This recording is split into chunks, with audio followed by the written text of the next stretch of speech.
Good morning, good afternoon, depending on where you are joining us from. We're here today with Jennifer Bleem. Hey, Jennifer, how is your day Thanks. today? It is going really well. And thank you so much for having me. This is going to be a lot of fun. Yeah. So I see your stuff around, and you are apparently the sales guru for cybersecurity. I am. It's such an interesting journey. I kind of happened into it maybe 4 or 5 years ago when I was working for Carver Cybersecurity, which became Continuum when we got acquired. And then I was invited to move across the country, which was not an option. And so I exited and I started my own consulting company. And that is what I do, is help MSPs sell cybersecurity, typically to their SMB clients and prospects. And it is a blast and a lot of fun. Awesome. Well, I see you around all the time. You're very active in the community, and I got this book right here, Simplified Cybersecurity Sales for MSPs. All right, so I have uh, that book too. you do. All right. Well, I read it last week. I've been kind of putting it off, but I had it for a little while, but I knew we were going to have this conversation, and I wanted it to be the content to be fresh on my brain. So, and it is packed with good, juicy details. So, what I want to add, I want to start with ask you one question. What is your favorite piece of the book? If you could pull out one little piece, what's your favorite? My favorite piece in there is a Venn diagram. I was looking for the page. It's on page 63, and it is a Venn diagram. The concept is that when you're selling cybersecurity, you really have two arguments that you need to make. Not that you're arguing with the client, but like look at Right? it like an attorney, right? And Sure. the first argument is that a cybersecurity incident is highly likely to happen. And if you Okay. don't prove that likelihood, then you're going to get objections like, oh, this will never happen to me, or I don't know anybody this has happened to, or I'm small, why would they want to attack me, or I have nothing of interest, nobody's hacking me, I'm a 12 user CPA firm. And so if right, all of the I'm too objections that small. right, I'm too small, therefore what, like it's funny to us because we live in this world where we want to roll our eyes, not during a sales call, but in our evil child wants to roll their eyes and say that is dumb. But that's where a lot of prospects and clients are. So argument one is likelihood. Prove that it is highly likely to happen to you. And then the second argument is you must prove that if an incident happens, it's going to be highly impactful on their organization. And if you That's right. fail to make that argument, you will hear objections like, oh, well, we would just bounce right back. There's no HIPAA police going to come knocking, or like a million other things, as if being down for 2 weeks and not being able to get their data would be no big deal. And again, we all know that it would be a tremendously big deal, but we have to Sure. make that knowledge transfer to the prospect or the client. And so the Venn diagram is when those two arguments come together, you've proven them both, you're in this beautiful sweet spot where you can now make an offer to that prospect or that client. Good That's my deal. favorite part. It's a lot of fun. So what's the best what's the best comeback when a client or prospect, let's say, because we're talking about sales, so they probably are not a client yet, but when a prospect tells you that we're too small, one of the things that I always say is, well, to an attacker, you're probably just an IP address. Yes, I love that. And I always start most of I call them diffusing, where we're diffusing an objection. There's this Sure. tension, it's almost like a bomb, and we need to diffuse that tension. So I always start with a softening statement like, I completely understand, or thank you for sharing that with me, or something that they're not expecting, because they're expecting you to like argue with them and poke at Yep. them and tell them that they're wrong. And that doesn't serve the interest, which is to get them to change their mind, to see things from a different perspective. And that I love your comeback. I would probably do like a softening statement like, I appreciate you sharing that. Would you be open to looking at this from a different perspective? Because from the mind of the hackers, which keep in mind, they're in a high-rise building, Yep. it's a spray and pray for them. They are just That's right. spraying the threat out, hoping that a handful of people will fall for their tricks. And if you happen to be one, now you've got something on, something you have to deal with. So there's a lot of different ways. Inside of the book, I talk about feel, felt, found. I love that objection diffusing framework. A lot of my clients felt that exact same way. I appreciate how you feel. A lot of my clients felt the same way. What they found is when we did a risk assessment or a phishing attack or some, whatever your tools are that you use to make the sale, what they found was they were a lot more vulnerable than they thought. Would you be open to letting me do a mini pen test or whatever your tool is? And that way the tool, it's very hard to argue with black and white. And so that tool then does part of the sales job, because they can no longer say, oh, they can say, I thought I was, invulnerable. And now I know that actually there are big gaps in my network or in my team, so technology and people. So I want to compliment you on something, because it's your method of sales. Look, we all have to deal with sales. Some people will tell you, I'm not a salesperson, and that's okay. But I think you would agree with me that even from a very young age, everybody experiences some aspect of selling. You have to, as a kid, you have to sell your parents, I want that. Well, why do you want that? So, I want to compliment you on your style, because one of the things I'm noticing is you don't say, no, you're wrong. You say, well, I understand, and you're not combative. And I think that is, you talk about that a little bit in the book. I forget what page it is, but you do briefly touch on that, how, it's your sales style.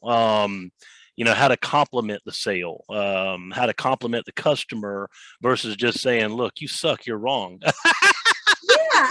And I appreciate that, because it's just something that has developed and evolved over the years. And, sure. And so I want to touch on two things. First of all, you're right. Everybody in any company listening to this is in sales.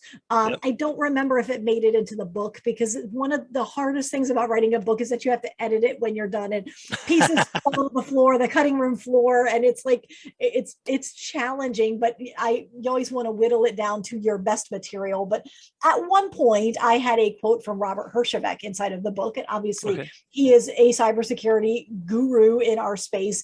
And he says that every company that is up to, I believe he says 200 or 250 employees, until you're at that size, everybody in the company is a salesperson. Everybody must have the basics figured out of sales. And so, that's part of why the subtitle of the book is Secret Formula for Closing Cybersecurity Deals Without Feeling Slimy, because a lot of people do feel like, I'm not a natural salesperson. I don't like sales. And that's okay, but we are all salespeople. And then, my methodology isn't in your face and argumentative. I know that there are some sales trainers that prefer that methodology. And it's a little cheeky, and it's a little, well, my way or the highway. And if you don't buy from me, you're dumb, and I'm going. And that works for some people, right? Like I can poke fun at that all day long. I don't sell that way, so I don't teach my clients to sell that way.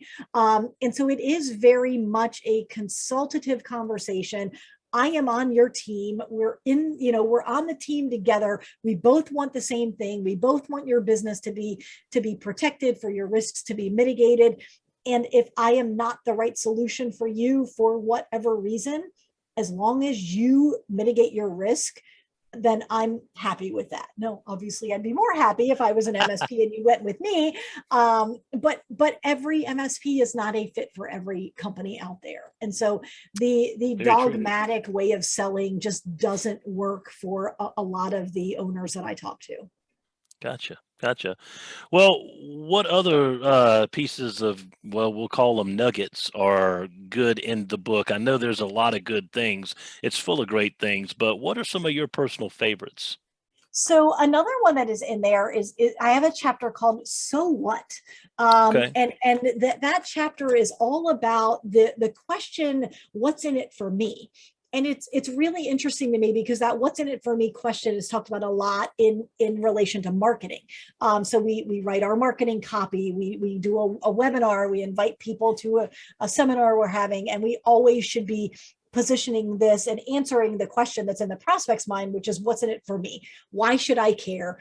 What difference does that make? Whatever level of sarcasm you always feel like the prospect has on their mind, right? So answering that question is so important in marketing, but I don't hear a lot in sales about answering that what's in it for me question.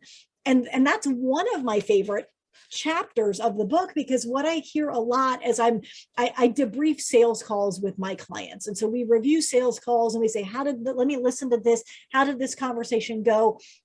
And the tendency, this is a broad brushstroke, but the tendency of our industry is to speak in features. And I think the reason that we speak in features like machine learning and AI and whatever, a million different features is that that's the way the vendors sell to us. And I'm not going to say that it's right or wrong, but I am on this one woman mission to try to have vendors start to sell their products a little differently. But if you've bought because of features, that's probably okay, because when you're comparing, let's say you start with 10 vendors for a particular solution and you get it down to like the final 2 or 3, and then maybe you do a proof of concept or a live test, and then you finally have a conversation with the sales engineer. You need to know what the features are so that you can compare and contrast your 3 finalists and pick the one that you like for whatever reason. Maybe it's personality, price, integration with your tools. And so you are very much in feature mode when you're selecting a service, and that's okay. But you've got to flip that into benefits for your clients, for your prospects, because they don't care about math learning and machine learning and AI and any of the features. And so that whole chapter talks about, if you give a bullet point in a sales conversation and you have to answer the question, so what? Then you fell into the trap of giving a feature. So it's a really good practice to say, oh, we're big believers in employee education, and you should be, but that is technically a feature. So if you say we are big believers in employee education because blank, that blank is the feature or is the benefit to them. That's what you want to park on. Or nice. We are big believers in employee education so that blank. And so it's not that I don't ever want you talking about features, but I want you to remember it's the benefits that the prospect actually cares about. It's not the features. Gotcha. Well, that makes a lot of sense. So, and unless you examine that, that's probably a step that a lot of people miss in sales. Yes. And what I always love when I'm in a sales situation and I'm the prospect, yes, I'm buying and I'm not wasting their time, but I am inwardly critiquing them because every salesperson tends to lean on features. And so we were buying a new front door. Our old front door, someone kicked a rock through it. And so we needed a new front door. And he kept going on and on about the special glass that they had and the welding of the frame. And none of that meant anything. Like, okay, great. The frame is welded to the glass. I mean, I understand that at its most basic, but why do I care? Does that make my front door more secure? Does that make my insurance rates go down? Does that mean it's less likely to have a rock kicked through it? Like, that was a feature. We weld our glass to the frame. Like, okay, I don't know why I should care. And so in my mind as a prospect, I'm going, so what? That doesn't mean anything to me. It doesn't benefit my life. It doesn't affect my world. It doesn't help me sleep better at night. And had that salesperson answered that, so what? Hey, we weld our glass to the door so that you'll never have to worry about this, or so that this. So that's the part that the salesperson missed, was the so that. In order, we do this because it will better protect you. It will lower your electric bill because air won't seep through, hot air won't get out. Exactly. But if you leave those open loops for the prospect, most prospects are not going to go, I don't understand what you meant and why you care about welding, or in our world, why you care about machine learning and AI, most prospects are just going to nod their head and smile and say, sounds good. And then you're going to walk out the door like, oh, they said sounds good 3 times, I must have the sale. And then they don't buy from you and you're not sure why. No, that's a great piece of information. Because a lot of times we are guilty of just trying to give them the features and tell it instead of explaining why those features are so important. Yes. So very, very good, very good. There is so many things in this book. I'm gonna definitely read it again, probably 3 or 4 times. It's not a big long read. I think it took me an hour and a half, maybe 2 hours tops, but I got interrupted a couple times. So probably you could read it in an hour if you just focused on doing that and didn't have any interruptions. So it's great. Well, what caused you to want to write a book? So Where it's was your motivation for interesting. that? So I am a couple of things. So first of all, the altruistic side, and then I'll talk about the kick in my pants side. So the altruistic side is that I love the MSP community, IT service providers. I fully believe that I still say we as if I own an MSP. I don't any longer. My husband still has one, but I'm not involved. But MSPs and IT service providers are supporting the backbone of the global economy. They are supporting small and medium-sized businesses. And if we didn't have those small and medium-sized businesses, the whole global economy would grind to a halt. So I love this channel. I love what they stand for. And I have information that I can share and that will help people make a great amount of money. And so I want to share that. And that came about because I was encouraging client after client after client. Listen, you have a duty and a responsibility to protect your clients and your community, your prospects. And then all of a sudden I heard myself saying, okay, Jennifer, but do you have a duty and a responsibility to get the word out on how to close these sales and how to protect these companies? And yes, the answer is I do.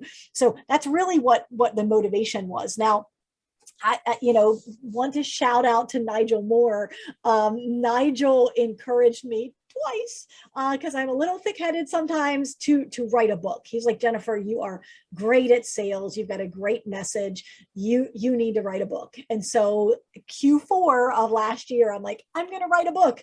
And so we wrote it in Q4, and then January, February, we were doing all the editing and all of the launching, and then it launched at the beginning of March. And I have gotten one angry person who actually reached out to me on social media. That was kind of an unexpected consequence. And he said, Jennifer, I'm really upset. I have your book and I was planning to skim it. I'm at my son's hockey game and I can't put it down. And he's going to be really upset with me because it's such a great book. So I said, okay, you scared me there for a second when you said, I've got your book and I'm mad at you. But he said it was a great read as well. That's like my hate mail that wasn't hate mail, thankfully.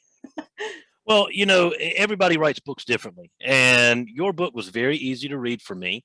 I hate books where I read a page and I'm like, what did I just read? You don't and you have to read the same page 4 times, and right. Like there's something wrong with your brain. Right. Yeah. So, but your book, going into it, it's not big, it's not thick. I mean, so and it's a very easy to understand read, especially for IT business owners, because IT business owners, one thing we have to do all the time is sell.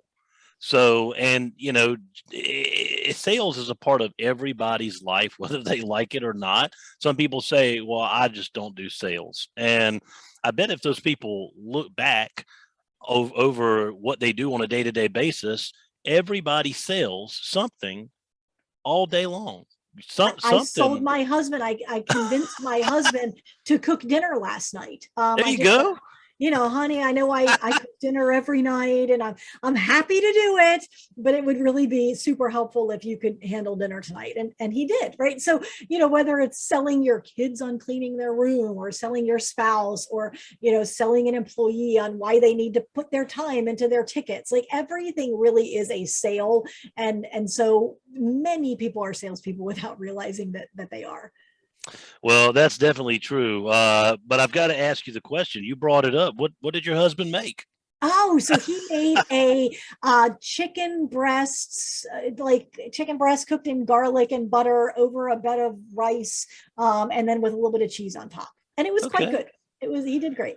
Well, my mother always cooked when I was growing up. My dad didn't do any cooking, but my mother taught my father when I was first born how to make one dish, how to make brown rice and chicken, baked chicken and brown rice. Okay, so So similar to what I had last night. that's why I thought of that when you said that, because in her mind, if something happens to me, I want to make sure that he can provide and take care of this kid. I So love it. My mom is doing that with my dad right now. Like they're in their 70s and she's teaching him how to cook because she said if something happens to me, you cannot eat TV dinners for the rest of your life. This would not be good.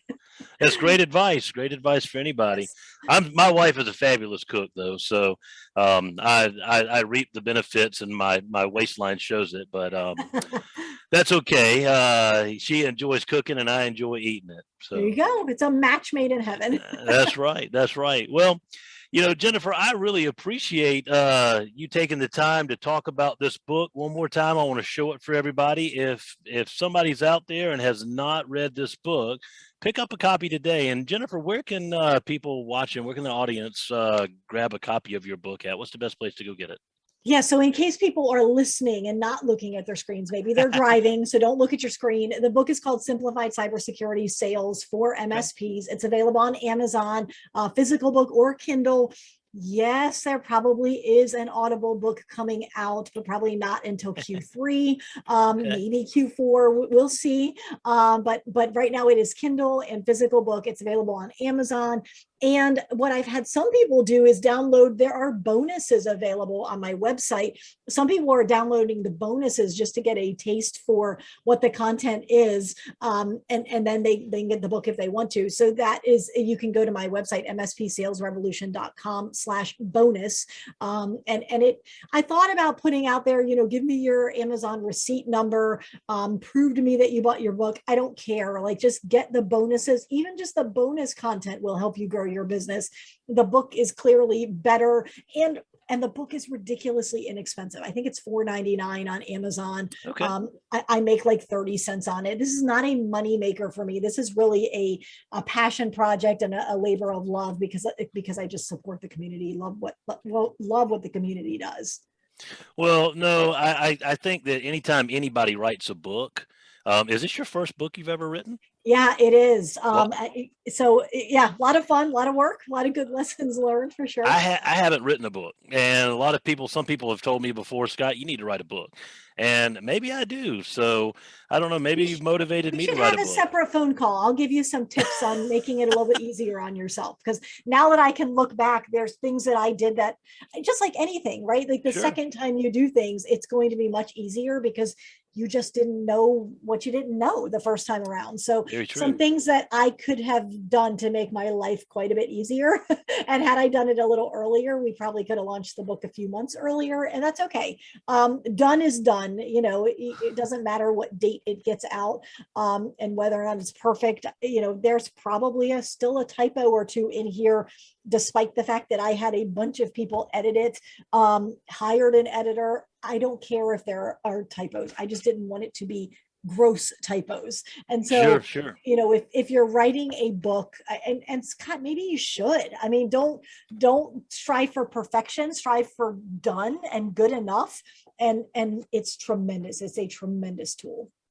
Yeah, I'm trying to think. Nigel, actually, I spoke with Nigel Moore, and he actually said something that resonated in my mind a long time ago about, and maybe I think it was in his book as well. And by the way, I didn't start reading a lot of books in IT until I met up with Nigel and yourself. So y'all have motivated Wonderful. me to get some reading done. But I like his it. whole thing was go ahead and get it done now, and don't worry about making it perfect. Yes. I'm trying to remember how he worded it, but I always say done is better than perfect. I don't know. I don't yep, know how done Nigel is better phrases than it. perfect. Yeah, Yeah. it's basically about the same meaning and context.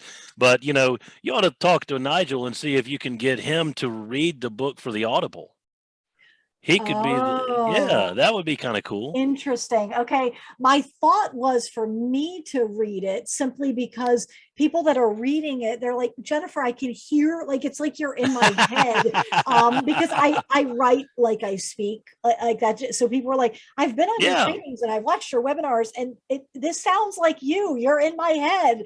And I always Well, say, you well, is that created a the good thing? content. I hope it sounds like you.